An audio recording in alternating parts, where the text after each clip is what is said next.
20 years అయిపోయింది మీరు వచ్చి, 20 ఏళ్ళు అయిపోయింది. చూసుకుంటే మీరు సినిమాలో దాదాపు 25 సినిమాల్లో చేశారు. సక్సెస్ శాతం కొంతమందికి ఎక్కువ ఉంటుంది, కొంతమంది తక్కువ ఉంటుంది. మీ కెరీర్లో నాకు తెలిసి తక్కువే.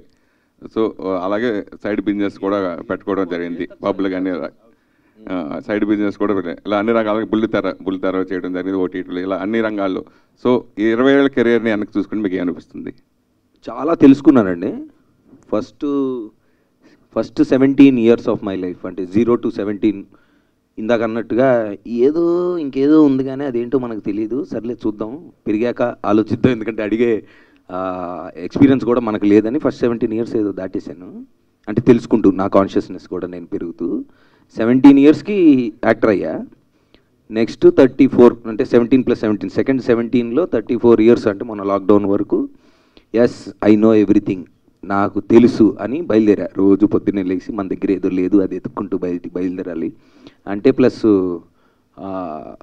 సినిమాలు, ఇప్పుడు ఫస్ట్ ఫిలింలో నాకు సినిమా రిలీజ్ ముందు సూట్ కేసులు వస్తాయి ఇంటికి, జాగ్రత్త తీసుకోబాకు, దొరికిపోతావు, అలాంటివి చేయకు, నీ సినిమా అది ఇది అని చెప్పి, అంటే నాకు అంత తెలియదు కదా, బయట నుంచి ఏదో వచ్చాము. 17 yearsకి యాక్టర్ అయిన తర్వాత ఒక రేసు, అంటే ఫస్ట్ 3-4 yearsలోనే 10 ఆల్మోస్ట్ కంటిన్యూస్గా సినిమాలు చేశాను. తర్వాత కొన్ని చేయకూడని చేశాను, కొన్ని వద్దనుకున్నవి కూడా చేశాను. ఏదో అంటే నాకు తెలియలే, అంటే అప్పుడు తెలియదు అన్న విషయం ఇప్పుడు తెలిసింది. So second 17 years of my life till 34 I thought okay, మనకు తెలుసు ఇప్పుడు ఇది మనకు కావాల్సింది, ఇది మనకి ఇది లేదు, పలానా లేదు, దాని వెనకాల వెళ్ళాలి అని ఒక బ్లైండ్ రేస్లో పరిగెత్తాను.